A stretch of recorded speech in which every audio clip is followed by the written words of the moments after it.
जब माता पार्वती अपना सब कुछ हार गईं, तब महादेव ने हंसते हुए इसका रहस्य बताया। हालांकि भगवान शिव ने माता पार्वती के साथ यूं ही ठिठोली की थी, किंतु देवी पार्वती को बड़ा क्रोध आया। उन्होंने क्रोधित होते हुए भगवान शिव से कहा कि आप हमेशा अपने सिर के ऊपर गंगा का बोझ सहेंगे। बहुत कम लोगों को ये पता होगा कि चौसर का निर्माण भी भगवान शिव ने ही किया था। एक दिन महादेव ने देवी पार्वती से कहा कि आज मैंने एक नए खेल का निर्माण किया है। उनके अनुरोध पर दोनों चौसर का खेल खेलने लगे। चूंकि चौसर का निर्माण महादेव ने किया था, वे जीतते जा रहे थे। अंत में माता पार्वती ने कहा कि यह उचित नहीं है। अगर ये एक खेल है, तो उसके नियम भी होने चाहिए। उनके ऐसा कहने पर महादेव ने चौसर के नियम बनाए और एक बार फिर चौसर का खेल आरंभ हो गया। इस बार माता पार्वती बार बार विजयी होने लगी और थोड़े ही समय में भगवान शिव अपना सब कुछ हार गए। अंत में भगवान शिव ने लीला करते हुए कैलाश को भी दांव पर लगाया और हार गए। इसके बाद भगवान शिव अपनी लीला रचाने के लिए हारने के बाद पत्तों के वस्त्र पहनकर देवी पार्वती से रूठने का नाटक करते हुए गंगा नदी के तट पर चले गए। थोड़ी देर बाद जब कार्तिकेय कैलाश लौटे, तो उन्होंने भगवान शिव की माता पार्वती से चौसर के खेल में हारने की बात सुनी। वे अपने पिता को अपनी माता से अधिक प्रेम करते थे।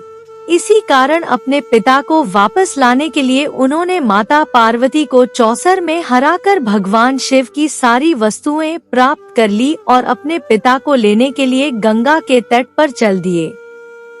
इधर माता पार्वती परेशान हो गई कि पुत्र कार्तिकेय जीतकर महादेव का सारा सामान भी ले गया और उनके स्वामी भी उनसे दूर चले गए। यह बात उन्होंने अपने पुत्र गणेश को बतलाई।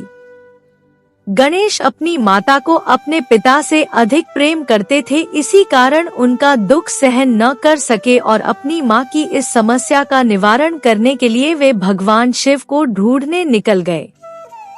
गंगा के तट पर जब उनकी भेंट भगवान शिव से हुई, तो उन्होंने उनके साथ चौसर का खेल खेला तथा उन्हीं की माया से उन्हें हराकर उनकी सभी वस्तुएं पुनः प्राप्त कर ली। भगवान शिव के सभी वस्तुएं लेकर गणेश मां पार्वती के पास पहुंचे तथा उन्हें अपनी विजय का समाचार सुनाया। गणेश को अकेले देखकर वह बोली कि तुम्हें अपने पिता को भी साथ लेकर आना चाहिए था। तब गणेश पुनः भगवान शिव को ढूंढने निकल पड़े। भगवान शिव गणेश को हरिद्वार में कार्तिकेय के साथ भ्रमण करते हुए मिले। जब भगवान गणेश ने शिव से वापस कैलाश पर्वत चलने की बात कही, तो उन्होंने गणेश के बार बार निवेदन करने पर कहा कि यदि तुम्हारी माता मेरे साथ एक बार फिर चौसर का खेल खेलेंगी, तो मैं तुम्हारे साथ चल सकता हूँ। गणेश ने माता पार्वती को भगवान शिव की शर्त बतलाई और उन्हें लेकर अपने पिता के पास पहुँचे। वहां पहुंचकर माता पार्वती हंसते हुए भगवान शिव से बोली कि हे नाथ, आपके पास हारने के लिए अब बचा ही क्या है। तब नारद जी ने अपनी वीणा भगवान शिव को दांव पर लगाने के लिए दे दी।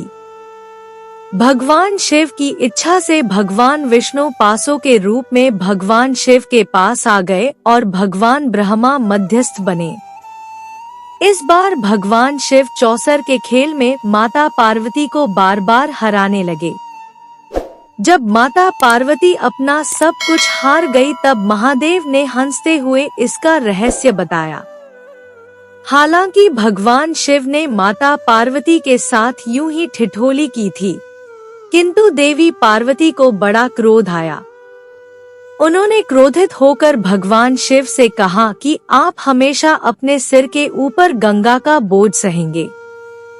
देवर्षि नारद को कभी एक जगह न टिकने का श्राप मिला तथा भगवान विष्णु को धरती में जन्म लेकर स्त्री वियोग का श्राप मिला।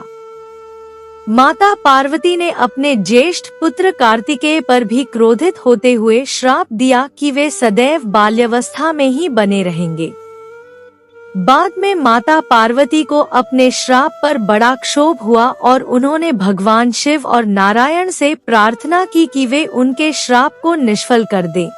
किंतु भगवान विष्णु ने कहा कि वे जगत माता है और वे उनका श्राप निष्फल कर उनका अपमान नहीं कर सकते। इस कारण सभी को माता पार्वती द्वारा दिया गया श्राप झेलना पड़ा। इस प्रकार चौसर ने केवल मनुष्यों का नहीं बल्कि स्वयं ईश्वर का भी अहित किया। उम्मीद करती हूँ यह कहानी आप लोगों को अच्छी लगी होगी। अच्छी लगी तो लाइक करें, अपने दोस्तों के साथ शेयर करें, मेरे चैनल को सब्सक्राइब करें, कमेंट करना ना भूले। वीडियो देखने के लिए बहुत बहुत धन्यवाद। मिलती हूँ एक और अच्छी कहानी के साथ।